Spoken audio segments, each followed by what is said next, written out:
And then the maestro was afraid. There in the middle of the darkness, blinded by a light that couldn't compare to the sun's, that began to drown her mind.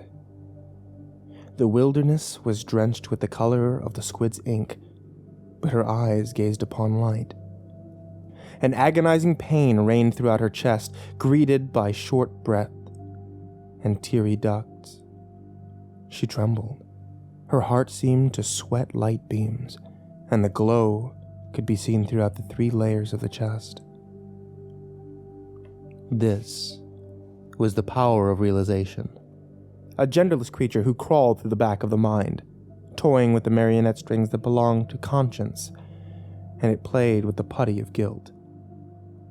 It convinced disdain to befriend loneliness, to chain her to his side, where he tousled her hair and held her hand tightly. It even taught shame the art of hibernation. Without shame, each of the beasts could frolic without worry toward them. Lust nestled closely to excitement, and empathy lie with her head in the lap of lust, staring him in the eyes. And then, ambivalence took hold of the entire mind. Loneliness ached for intimacy, for fondness, for tenderness and infatuation, all whom had left with a man whose eyes were flecked with the colors of embers and blades of grass, but gullible still had the means to contact them. He had also come to hold happiness captive for an eternity. Oh yes, realization had watched it all, a humble spectator to a slaughter that it had arranged. Fright and abandonment suspected it all, and often spoke with worry. But the words always came to a silence, where they became soft brushstrokes of air by the time they would reach shame or reason. Reason seemed to have nothing to do with anything. Did he do it for love? For his children, intimacy, fondness, tenderness, and infatuation? Or would he wake worried to segregate the entire breed that heavily populated the mind that had once remained an ocean of blue? Reason's cause had always been happiness behind the closed doors. Without her, he held no ground. No compass to lead him in the correct direction. Happiness became exhausted, though. She knew all too well about famine, for hunger in the need of reason, even if he'd seen love as his true companion. It became a constant battle for happiness to manifest herself back into his view. She'd given herself to so many others, trying to build up egos that belonged to people whom her maestro's heart and mind devoted themselves to. The maestro should have been given a carapace for her heart, one made of titanium. With each conflict in the mind, the heart bled more light, a light that changed color based on the severity of its injuries. When shame visited, it oozed a Byzantium, and when happiness visited the heart, it would gleam fuchsia. But now, the heart was leaking a light of white, and it had infected the mind as well. The heart had never done this before, and it all had been the work of realization.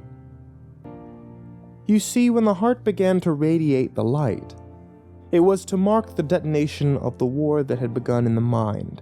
Realization had finally began to strike, its plan falling into place. The maestro's love had never taken her body and left traces along with her skin. Dots of purple and blue manifested along her wrists, her neck, and her thighs. Lust and fondness gleamed when the man with ember eyes returned, and love had appeared again. The ember eyes lunged into the mind and stared each creature in their own eyes.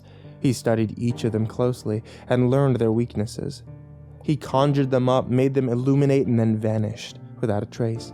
He left the maestro's body to lie in silk sheets the color of lavender, full of anticipation. But the ember eyes didn't return to the room. The maestro began to ache again. Her heart ached, her stomach ached, her skin tingled where he touched her. Each creature that roamed through the mind took the throat of the other. Lust murdered excitement, and he hunted for happiness, taking her into his talons and doing his worst. The mind became a chaotic battleground. The colors of each creature painted the walls of the hollowed-out cavern. The walls that had once been limestone turned into sedimentary and blew away with the wind as each bead of color tore into it. Thousands were lost to the wrongfulness. 7,000 separate combinations lie across the ground. limp. Frankenthaler's work couldn't compare to the ground peace that lay for all to see. The stars of the mind shut their eyes. They refused to witness such genocide. It all seemed so vicious, so illicit to such docile creatures. When all was done, the only wretches to lie with air in their lungs were guilt, agony, shame, reason, and fright, each of them muddled by the experience. Lacerations riddled their frames, a horrific scene, and the only creature to stand was realization, and stood proud it did. It grinned satisfied with the disarray. It prowled along the aftermath with its chest puffed outward like a proud peacock showing its colors after a triumph. All of this was realization's culpability. Shame began to vomit. Guilt followed its lead. Agony jolted forward and ran for the heart, which seemed to be the only safe place. Realization tripped him and chuckled. Without thinking twice, Agony was up and running again. He ran for the deep rivers and dove into them, swimming as hard as he could, losing his breath in the red water. His face turned blue. When he got to the heart, he clambered inward, digging through the wires that fueled the heart. He could be felt all throughout the head, the heart, the spine. He burrowed into the muscle that lay as a warm, inviting nest of protection. He pulled at spare wires, giving himself cover and closing in the warmth of his new bunker. He wove his own web, capturing nothing but himself. The maestro screamed and tears streamed from her face. Her body curled itself up. She held her chest, gasping for air as Agony panicked and ripped through her heart carelessly. Fright began to run in circles each time the maestro opened her eyes. He could be seen behind the small window, if you looked closely. He threw his fists at the walls, covering his knuckles with the colors of the dead. He was quite upset, so guilt wrapped his arms around him in an attempt to coax him into being calm, but guilt only made Fright ill. Fright clung to him despite the fact he was vomiting. Realization left them to wallow. It slithered through the corridors, his head swaying his body along the channels. It spun and swung from ligaments. The body had become its playground. The other creatures had become its dolls, his playthings. What a puppeteer it had become throughout the entire endeavor. Years of sharpening its teeth only to use its tongue. A shame, but the beast wasn't offended. Its ego had fondled, and now its eyes sparked. What fun it was to have its paws on the switchboard, to finally have reason in its claws. Reason. The name stung the beast's tongue like a hornet and left an unpleasant taste in its mouth. Reason was the only thing that could keep realization from the switchboard. Reason could open the gates for hope, or worse, happiness. The beast gagged at the mere thought of such an unlikely proposal and continued to paddle through the corridor with its large paws. It followed the same path as Agony had, surveying the destruction that his desperation had created. The creature was on the hunt. Its nose twitched with anticipation, and its fur rose and fell again, moving with the current of the red water it was engulfed in. Agony was the child of regret, a bastard child, made with the color of two creatures that had no grounds to create such a being, but regret had fallen in love with a creature called anxiety, and the two of them danced in tall grass of the mind to music that seemed to play only in their heads, but they both heard the tune. They'd had to be careful, though. Their love was forbidden by nature, even if the two of them blended so well. Realization was supposed to be the peacekeeper, the monitor that motioned all the creatures into harmony, but we all know how power can go to any head. An ego can poison any object it touches. And sadly, Agony was at its mercy, defenseless and protected only by heartstrings. Agony closed his eyes to rest, unaware his hunter was coming to make certain that it wouldn't open. When the genderless beast reached the heart, it was greeted by the heart's white light, bright enough to blind any other creature if looked at for too long. The sly being used its claws to snip each thread, waking Agony. Frantically, Agony dug deeper into the heart, his eyes wide and illuminating the same color as the heart had been since the beginning of the great battle. Realization still pushed on, each heartstring sending a twang through the air as it snapped, the sound resembling something of a demonic lullaby. This would become the beast-etude. It was merely improving his technique. What a fun game target practice can come to be when the target is so electrified.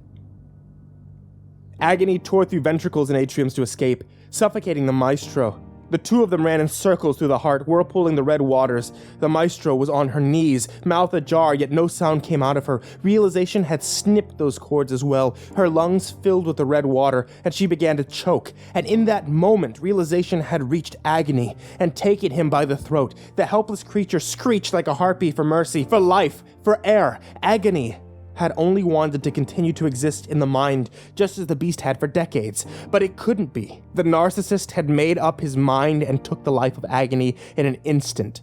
It seemed that it had taken the life of the maestro as well. It tore through the chest of the maestro, her heart in his fangs, and it ran for the next sad soul.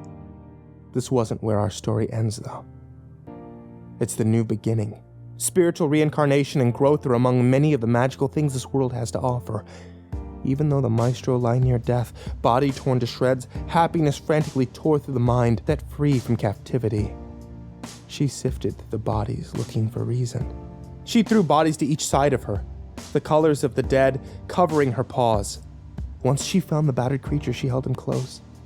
She knew that this was indeed how nature intended this to be. Reason and happiness were two creatures who blended in the most exemplary way. Both creatures had its own sense of the enchantment to exhibit for the world to see, and in a partnership, the two of them could turn the mind into something like the Louvre or the Metropolitan Museum of Art. And now, it made perfect sense to the maestro. She'd avoided the sorcery for far too long. She knew now that the witchcraft had always been in the mind, and the empty cavern she often tried to fill with thoughts of lovers and potions with portions of fermented virtue. Happiness, pure happiness of the soul, was what she was to strive for. And it was then that the maestro felt relief. She was able to pull air back into her lungs once again, and she felt her muscles willing to work, like desperate horses kept too long in a stable, and her eyes open, glazed over like gorgeous spheres of marble and ice. She looked into the world expecting to see darkness, but she saw the sky. She, maestro, saw the beautiful sky again. For the first time in nearly a decade, she saw the blue and the cotton-colored clouds, and she saw the treetops bringing herself up. She took in hand a needle and thread along with a piece of black velvet fabric to patch the wound that Realization had torn in her chest when escaping. She began mending herself back to the little girl she'd once been when magic twinkled in her glossy eyes. Back to when happiness was the only creature that roamed her mind.